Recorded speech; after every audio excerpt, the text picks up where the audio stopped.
the swag bags, and I hope you enjoy those.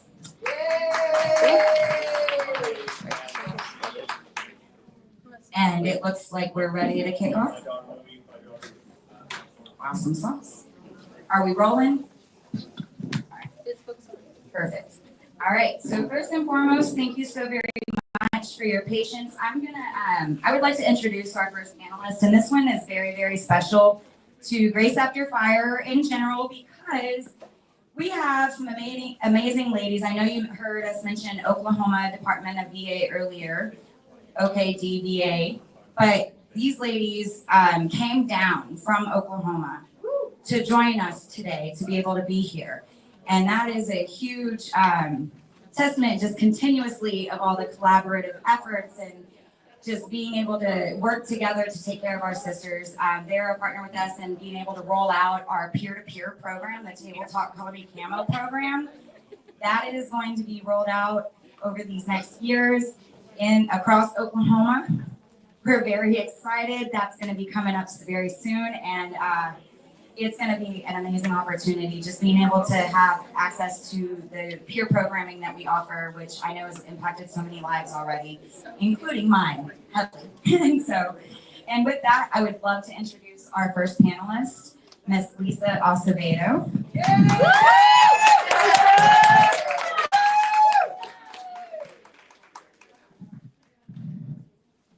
I don't want to get this wrong, so I'm going to read. So Miss Lisa, she is a Navy veteran, and she's the Director of Veteran Services, as well as a championing legislative advocate. Lisa Acevedo brings a distinguished and dynamic background to her role, with a career that bridges military service, public administration, and policy advocacy. Her professional journey reflects a steadfast dedication to supporting veterans and advancing public service initiatives. She proudly served nearly a decade in the United States Navy as an information systems technician first class. During her tenure, she completed assignments aboard the USS Baton, LHD-5, USS George Washington. I don't know if I'm supposed to be reading the numbers, but CVN 73, I'm not reading because they're there. And at the Navy's Elite TACAMO Communications Unit at Tinker Air Force Base. Her technical acumen and leadership were instrumental in mission-critical operations. Complementing her military experience, she holds both bachelor's and master's degrees in political science, public administration from the University of Central Oklahoma, which reinforces her strong foundation in governance and policy. Since joining the Oklahoma Department of Veterans Affairs in 2019, Lisa has held several influential roles, including Assistant Director for the State Approving Agency, Women Veterans Program Administrator, and Legislative Liaison. Her expertise spans both federal and state policy, further shaped by her experience as a lobbyist for the Oklahoma State Department of Education and as a congressional staffer for Oklahoma's 5th District, where she assisted constituents with a wide range of federal and state casework. Beyond government service, Lisa has contributed to higher education as an adjunct instructor in America federal government, nurturing civic understanding and leadership in the next generation. She has also served as vice president of the Oklahoma Women Veterans Organization headquarters and remains an active member of the Oklahoma American Legion Post 12, underscoring her deep commitment to veteran advocacy, particularly for women who have served. Lisa's personal and professional lives are deeply intertwined with the military community. She is married to a fellow U.S. Navy veteran and is a proud mother of 2, further grounding her passion for service and lived experience.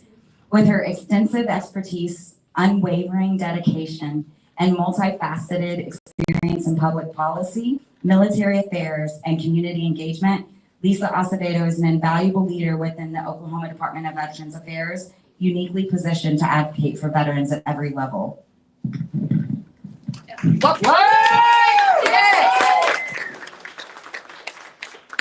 All right, ladies, I have the next panelist is Dr. Alicia Engel. Did I say that right? Aaliyah Engel. Perfect. Thank you so much. She is an Air Force veteran and work culture alchemist, helping organizations thrive. Alicia is an Air Force veteran with 21 years of service and a survivor of severe trauma. Now dedicates her extensive expertise in work culture to empowering others to foster psychological safety in the work center. Her military background, coupled with a doctorate in leadership and education in healthcare, equips her to effectively advocate for safer and more inclusive work environments. By leveraging her own experiences and academic insights, Leah is fostering a culture of respect and support. She actively fights for toxicity in the workplace, striving to shield employees from bullies. Guided by her core values and authenticity, accountability, and empathy, Aaliyah's mission is to ensure everyone feels seen, heard, and confident to stand up for themselves, because true success begins when people are empowered. Let's welcome her with a big round of applause.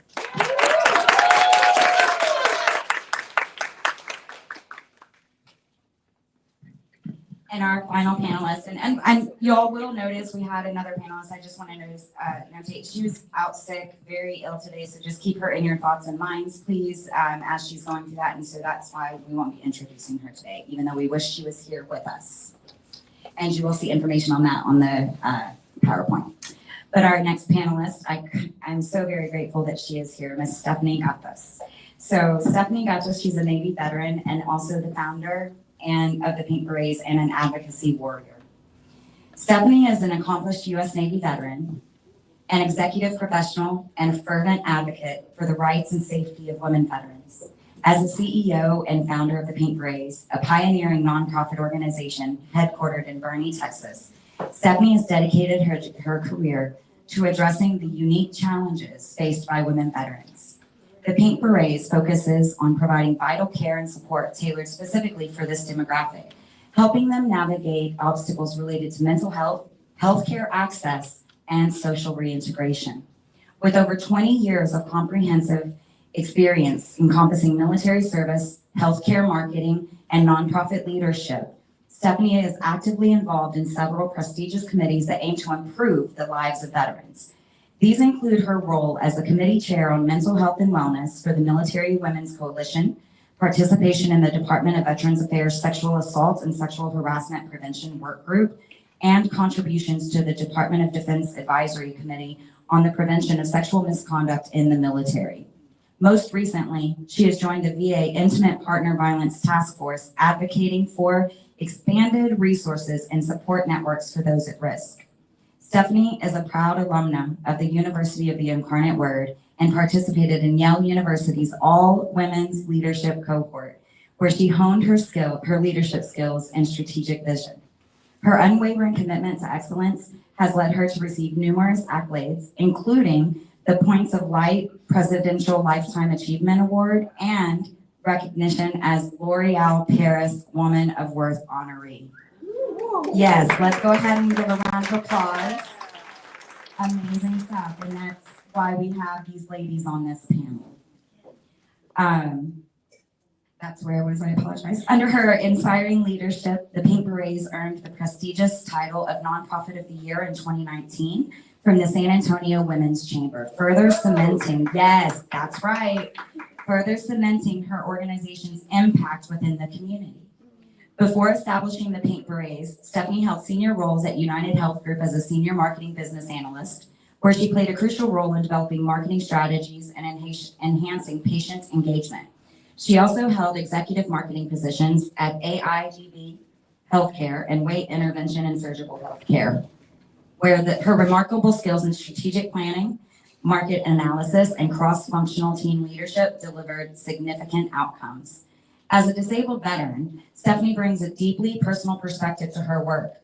Her unique combination of lived experience and professional expertise informs the development of impactful programs that promote healing, personal growth, and empowerment among her peers. She's fluent in English, Spanish, and Italian, which allows her to connect with and serve a diverse range of communities effectively. Stephanie's commitment to research-driven innovation and her relentless dedication to improving the lives of women veterans have established her as a respected leader in veteran advocacy, healthcare marketing, and nonprofit management. Her ongoing efforts continue to shape the future of veteran support services and mental health care initiatives nationwide, making a lasting difference in the lives of those who have served our country. Let's give it up for all of our panelists.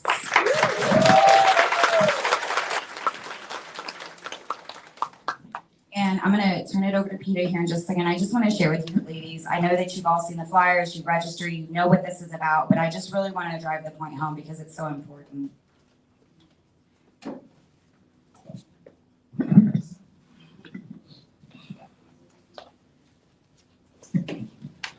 This is my passion for each one of your stories to be heard and matter. Each of us have a story, sisters, and they all matter. And your voice is the one to bring your story to life. No one else can tell your story, only you get to. The importance of these ladies here today is because it is imperative that we understand how to tell our stories, how to talk about what we've been through in a way that will impact positive and lasting change for the futures of history behind us. Thank you all for being here today. And thank y'all. Thank you, Amelia. We're going to kick off. May and Amelia really set the tone for today on advocacy and leadership. And thank you, ladies, for being here and being part of the conversation, because we really do need to work at extending our voices and really talking about some of these issues that we as women veterans face. So I'm going to start off with Lisa over here.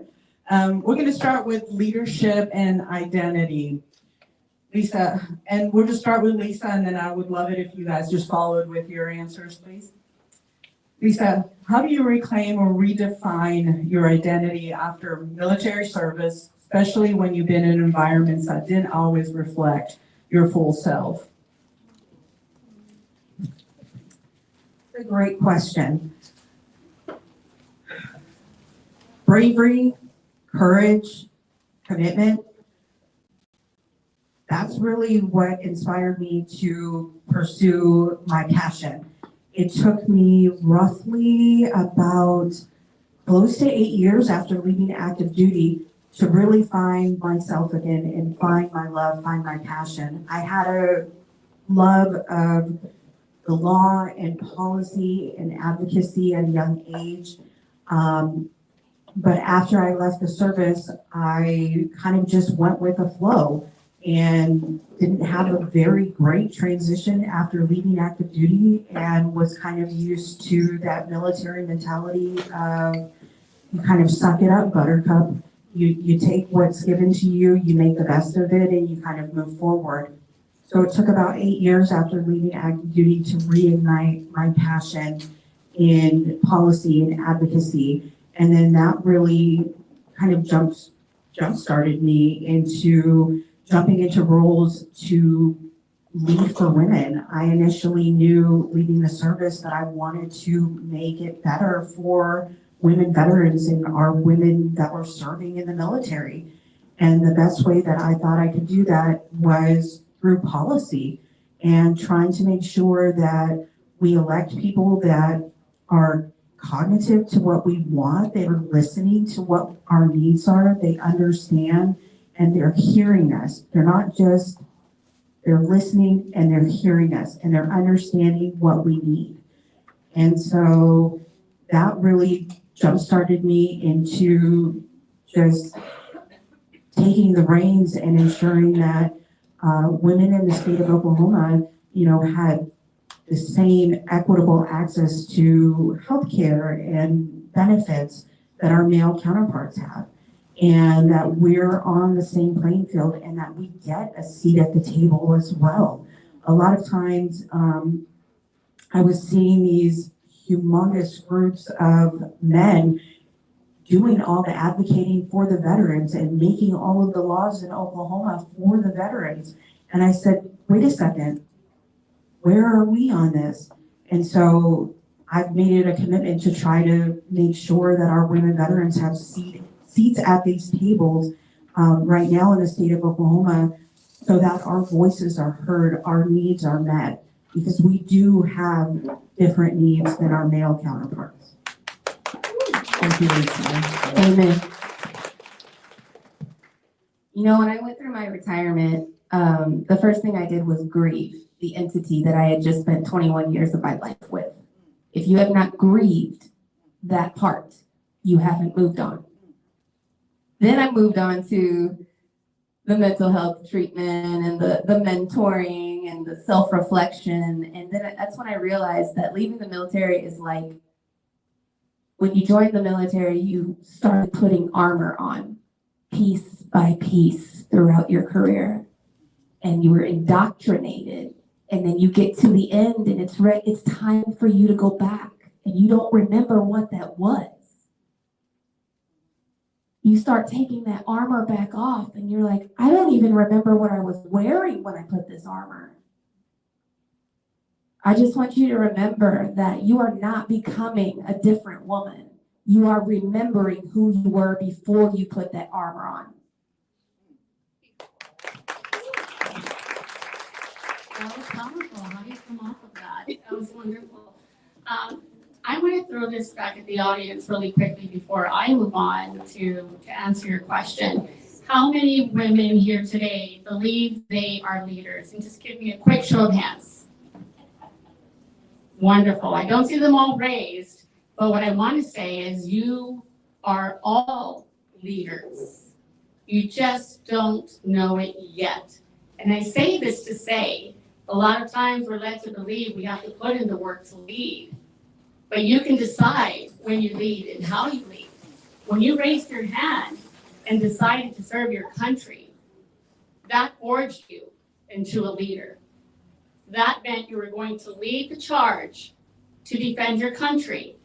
Am I right? Yes. Yes. Thank you for the yeses. I want to encourage you to have that mindset. I can tell you it took a long time for me to even recognize that I was a woman veteran. It was very hard to understand that I was made to acclimate to an environment that was primarily set up for men. But guess what we did? We changed the narrative. The narrative applied to men, but when we served, it applied to us too, right? Yes. Look at what we've accomplished. We are now part of special ops. When and what time did we think that we would make it there? We proved that we could do it. And nobody stopped us. The other thing I want to remind you of as leaders is that you don't have to ask to sit at the table.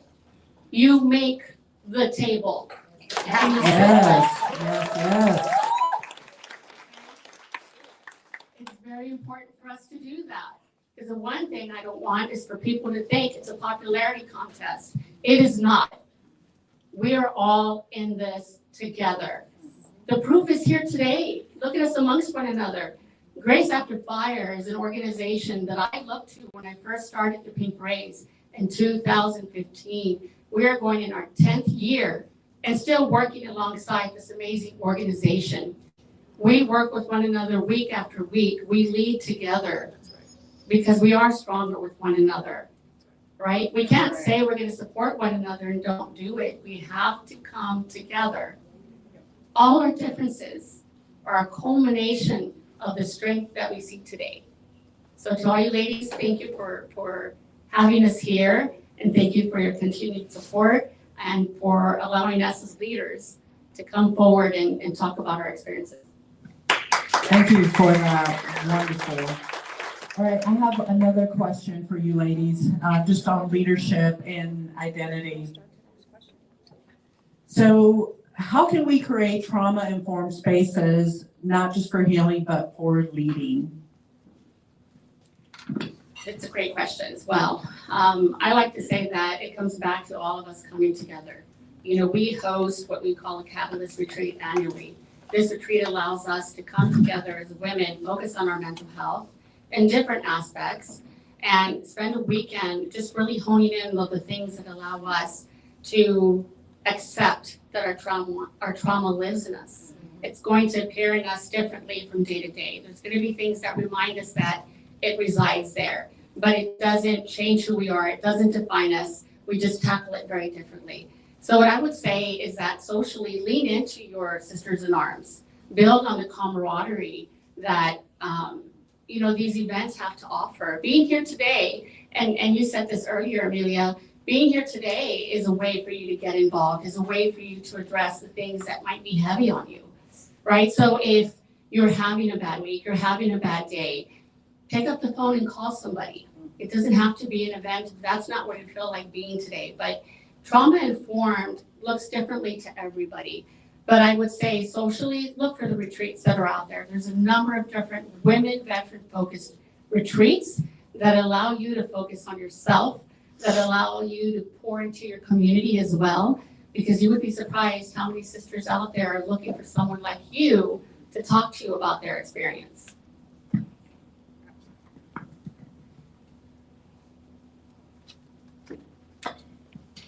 "85% of work centers have some level of toxicity, yet senior leadership only knows about 5% of it." So there's 80% of the workforce out there bullying other people, causing trauma, causing traumatic responses, and having no empathy for the response. HR has to learn how to be trauma informed. If HR does not know how to recognize a trauma response instead of saying, "You got an attitude problem," then we have a major, major epidemic in the work centers today. Management needs to understand the difference between what happened to you and what's wrong with you. Recognize that sometimes somebody is reacting because they've been severely hurt by something you're doing. Self-reflection. Thank you.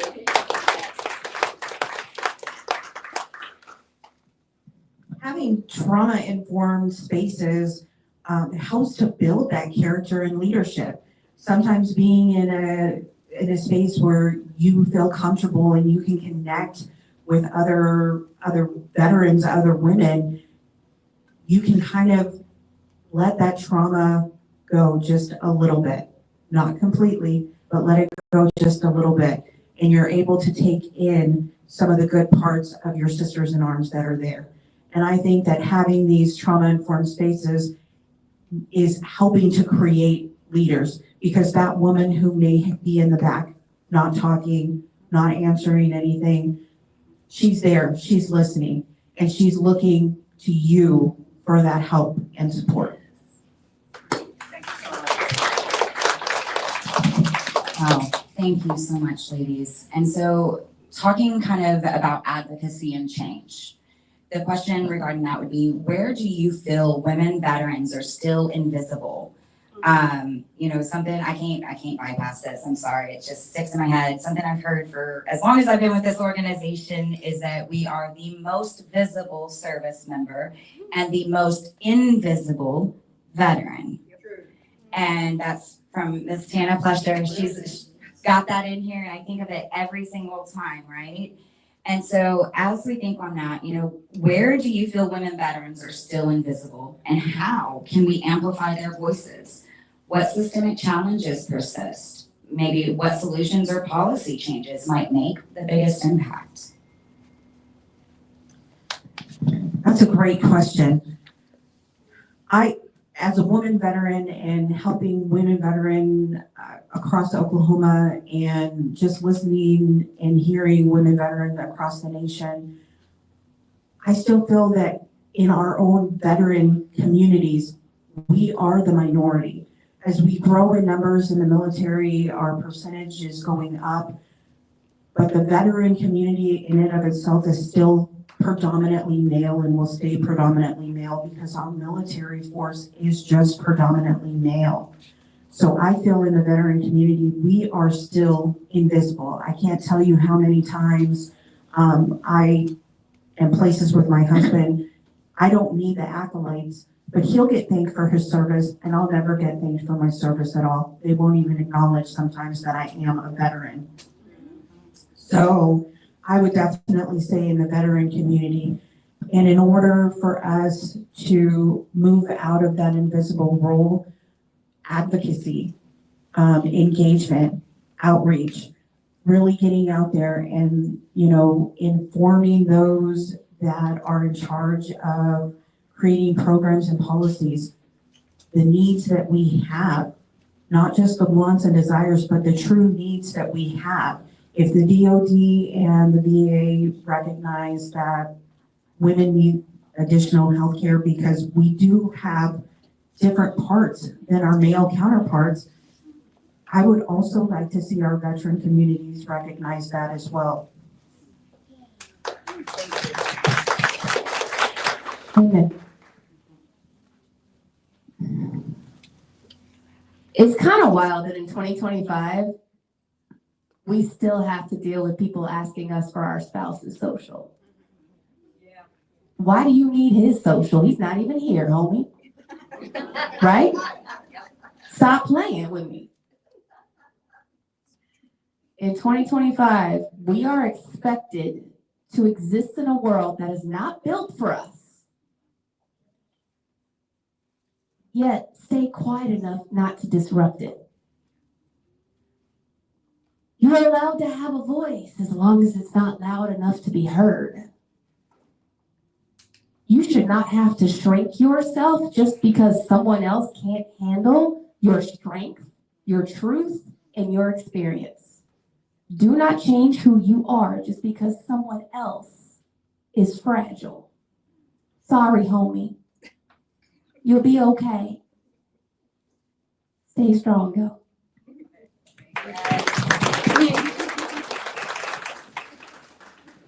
I was at another event last week where women veterans sat at a round table and talked about their experiences.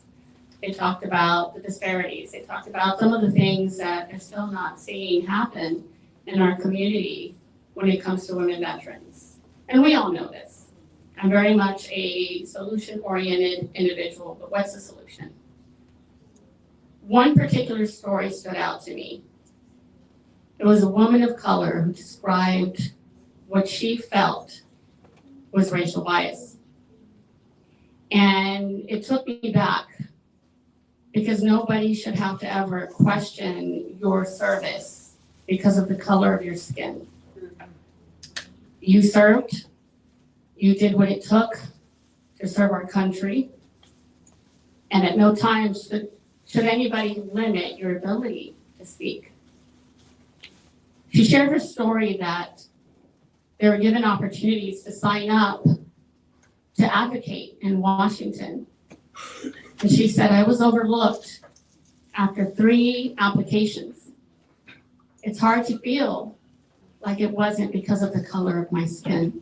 I'll never know what that felt like, but it definitely impacted me.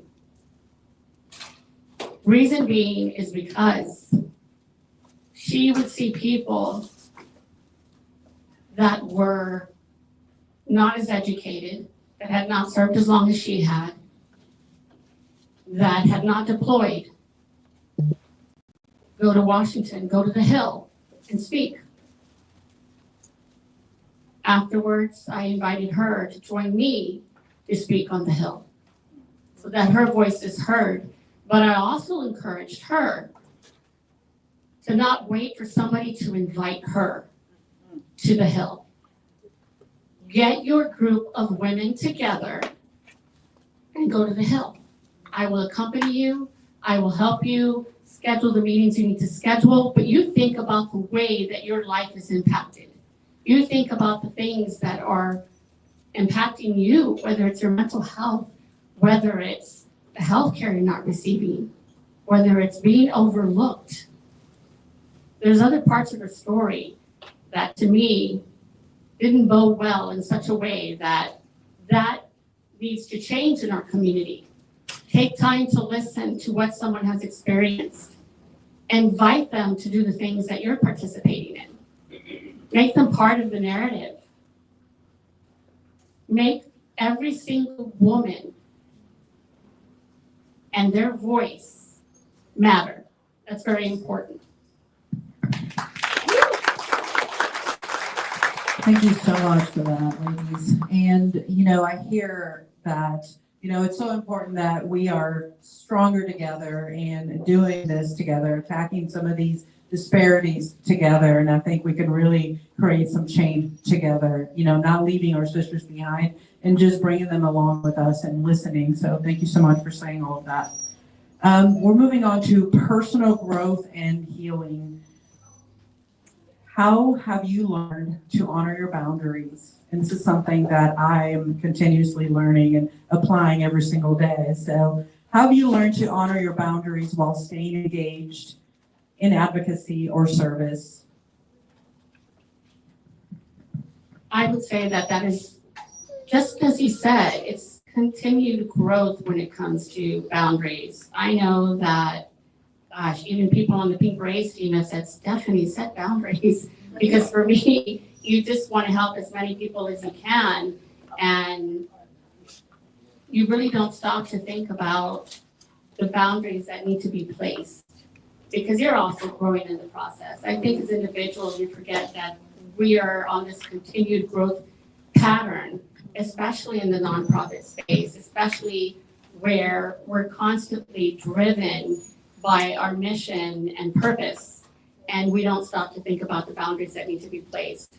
So I think it's very important that we understand how to navigate what it is that we're wanting to do when we're purpose-driven, some of the goals that we set for ourselves, the people that we surround ourselves by. It's very important to surround yourself with people who are going to have a positive but shared mindset in your mission. It's critical, and I tell you this because you could be surrounded by women in a room who are toxic and negative, and guess what your mindset will be like, right? So that's why boundaries are important. Who you surround yourself with is important. I love to surround myself with other women who are far more knowledgeable than I am because I want to learn from them. Right? Have you heard that saying, if you're the smartest person in the room, you're in the wrong room? Yes. I stay out of those rooms. Let me tell you, I want to learn. I want to learn from everyone. Right? I stay in my lane too. Learn to stay in your lane. If you're not an expert on some subject matter, don't pretend to be. But do offer what you do know on a particular subject, because then that will help you as well in terms of who you're surrounding yourself by. Thank you.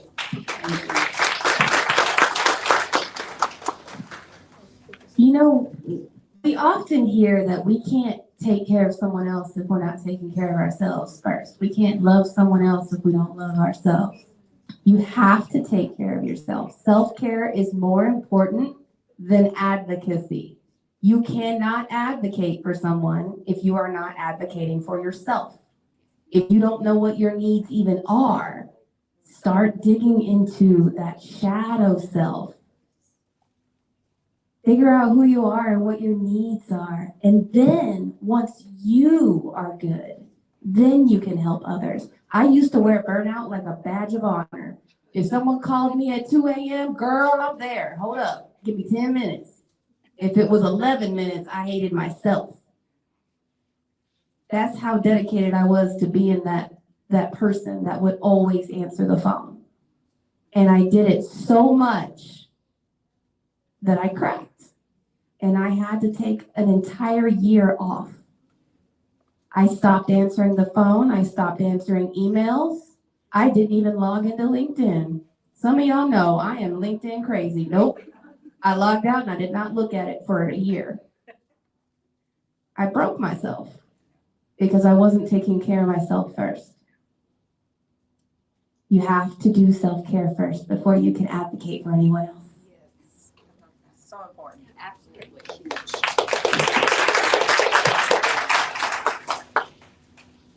To piggyback off of what my other fellow women veterans spoke about up here, having a strong support system is extremely valuable.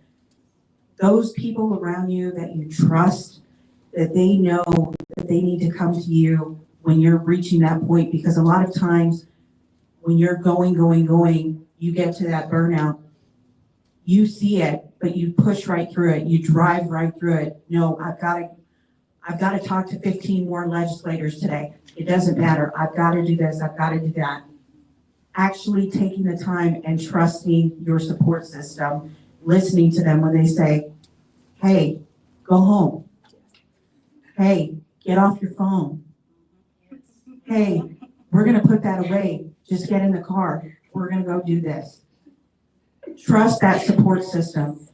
Get somebody that you can trust and you can truly say, hey, I need you to tell me when you see me acting bananas, that you tell me, Lisa, go home. Go hang out with your spouse. Go hang out with your babies. Go home. Go get a coffee. Go take some time out.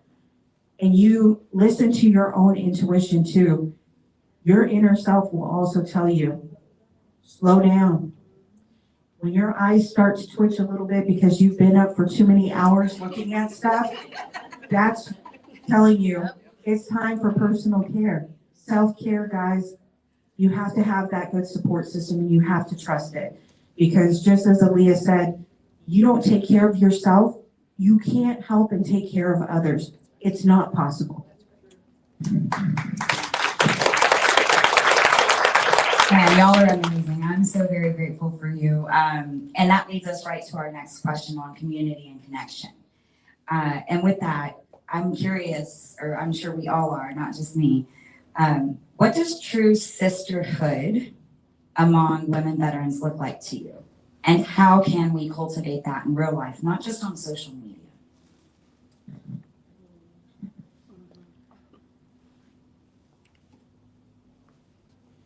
To me, true sisterhood of women veterans is showing up to actually be there and hear and listen and actively engage. Not showing up for the photo op, not showing up for, oh, I can post this on my social media.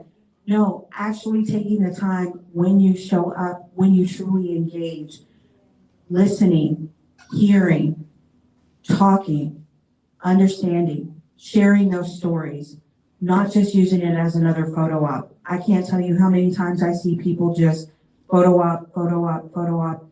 Most of the time, I don't even like to post my photo ops unless I'm out with my husband, because that's trueness, that's engaging. If I'm too busy to post on a social media what I'm doing, I'm not truly there, and I'm not truly being there for my sisters.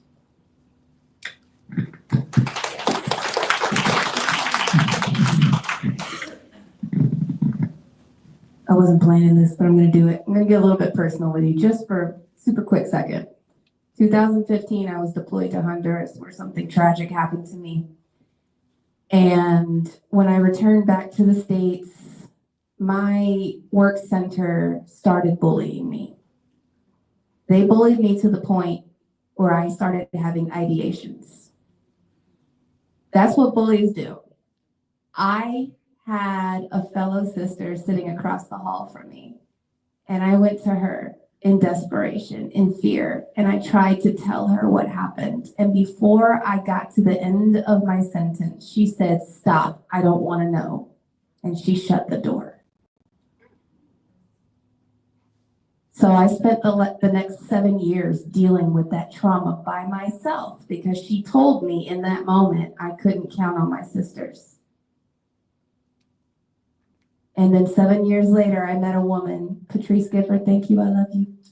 She looked at me, and within the first hour of knowing me, she knew exactly what happened. And I didn't have to tell her. And she looked me in the eyes and said, "I am so sorry that happened to you. You didn't deserve that." And that line right there is what brought me all the way back. All it took was for one sister to look me in the eyes with empathy and say, "I am so sorry that happened to you." Your sisters may not always tell you what they're dealing with, but it's going on the whole time. Extend that hand, extend that love to them. Even if they don't ever say it to you, I promise you they appreciate it. Thanks.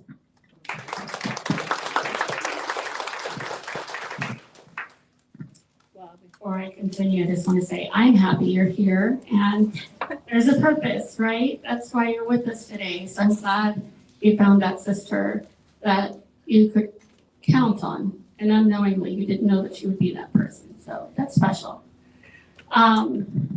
What sisterhood means to me, you're sitting at that table right over there, by the way. That's what true sisterhood looks like. I can say that about quite a few. I'm looking over here at Amelia because I've known her for years as well. But what I can tell you is there's a lot of us that can really identify with true sisterhood and what that means. It's that late night call. It's that, hey, I know you can't drive right now because of your shoulder. You want to go eat something? Call. And yes, I do, because I'm a foodie. I always want to eat something. It's the, are you interested in retail therapy today? Yes. Right, that's sisterhood. It's identifying the things that speak to one another, that can pull us out of those depths of despair that sometimes we don't show one another. But it's those simple acts of kindness. If there's anything I can leave with you today, is those simple acts of kindness. Taking time to call someone and just tell them that you love them. I have a friend that does that out of Ohio. She'll text me randomly and say, just text me to tell you I love you. Right? Does anybody know who Charlinda Scales is? Anybody? I know you know, Janae. Well, Charlinda will send me a text message randomly. She's a busy woman too, running her own business in nonprofit space. And she'll just say, just want to tell you I love you. And sometimes it lands at just the right time, right? Because we're leaders doesn't mean that we are not subjected to difficulties in our own life. It doesn't mean we don't struggle with our own mental health. So sisterhood is important, right? So I say this to say that we may have come across sisters at some time that didn't make us feel like we could be sisters, right? But let me tell you, when you find them, hold on to them tightly, because sometimes they can be that lifeline. Right, I'll close with that. Thank you so much, ladies, for your authenticity. And, I'll have to thank you so much for sharing that with me, or with all of us here. It was really, really touching, and just from an individual who, it took a sister to touch my shoulder and really get me out of that place. So thank you for sharing that. And sisterhood is so important, because that's what made the difference for me. And then I get to be here with all of you sisters and share this area with these amazing women here. With that, I'd like to move on to action and legacy. What legacy do you hope to leave behind, not just as a veteran, but as a woman who served and rose? Well, I can tell you from experience and the work that we do pretty effectively in Washington is we drive the momentum that's needed to use our voices as it applies to women veterans, and not just their benefits, but the things that need to change for those who are serving. The women that enter into service are going to be our legacy, because those women will come off the shoulders of giants, right? Those that are coming forward and implementing the change that needs to happen. So I would say that for our legacy, and I say our because collectively we can't do it alone, right? And so for all of us to come together and use our voices and to believe in the same mission and to believe that things can change because we continue to fight for it, that's our legacy. Because there will be a time where we're being interviewed like the Honorable Miss May, and we'll have a story to tell. We'll have an experience to share, and we'll be able to look back on what it is we changed. We fought aggressively to pass the Vanessa Guillen bill. And I can tell you that that's one thing that we're very proud of, because we were relentless in the fight. I say we because it was a collective group of women warriors from across the nation that said, we're not sleeping, we're not eating, we're not drinking. I take back the eating because I always need to have a snack, but we're not doing anything until this bill passes. That's how important it is. When we talk about legacy, it's entering the fight and not leaving it until the job is done. That was beautiful. I'm going to tell you something that was extremely profound for me when I figured this out a few years ago, and it's applicable to almost every conversation or interaction you're going to have with another human being. Accountability is uncomfortable, period. For us, for them, and if you are not being true to yourself, that accountability will show up. If that person that you're engaging with is not embracing their true self, that accountability will come back around, probably in an uncomfortable scenario. Please do not apologize for being feminine. I cannot tell you how many times I have been told in the last 43 years, that's way too much glitter. Why does it have to be pink? Because I like it. That's why. Don't apologize. Do not shrink yourself. Make them uncomfortable.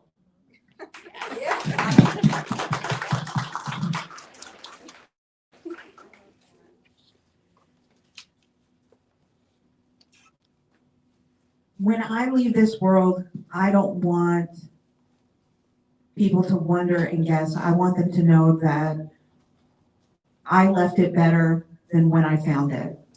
And that's really what I'm looking for, is making it better. I have a daughter, and she's 10 years old.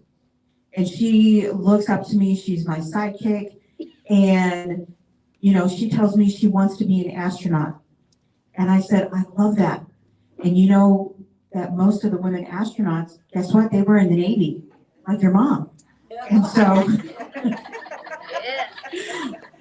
I want to leave this world and make this legacy better, because I can envision if my daughter goes into the Navy or any branch, I want to make sure that she doesn't have the same struggles that I struggled with 20 some years ago.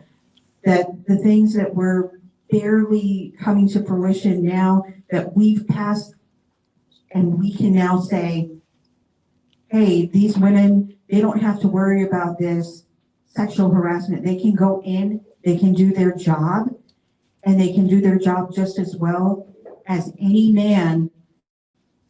And there's nothing going to come out from it saying, oh, you only got that position, you only did this because you're a woman. No, she did it because she busted her butt. And so if I can do anything, I want to leave this a better place and make it better for our sisters coming into the service, so that they don't have the same experiences that we had, the same struggles that we had, and then making it a better community for them after.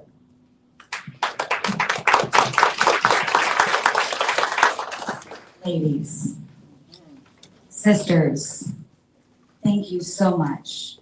I know that I have gained so many bits and pieces of knowledge and things to apply for my life, and I greatly appreciate it. And again, I thank you is not enough. I do hope that you will be sticking around, because I have some things for you a little bit later in the day. I will say real quick, if we could just give a huge round of applause, standing ovation for these amazing change makers in our lives.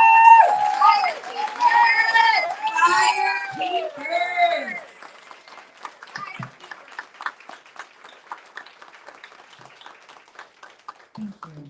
Thank you for being a part of my tribe. Thank you for staying there and continuing to be that sister to me and all of our other sisters. Thank you so very much. At this time, what we're going to do, I'm going to turn the mic over to Tana for about 5 minutes. We're scheduled for a quick break, but we're a little bit behind.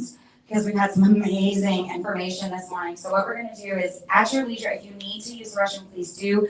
But just give us a quick 5 minutes for some quick announcements, and then we're gonna jump onto the Zoom side so we can start engaging with the Women Veterans Engage National Conference. All right, and that way we get to learn about all the different host locations and all the sites, and then we're gonna be welcoming our amazing keynote for that portion, Dr. Joyce Abbott. And so thank you so much, and I'm gonna pass the mic over to Tana real quick. All right. Who's ready for a giveaway? This is a trivia Well, I was question. gonna end it, but I didn't know if we were gonna All right, send it. so don't blurt it out. Raise your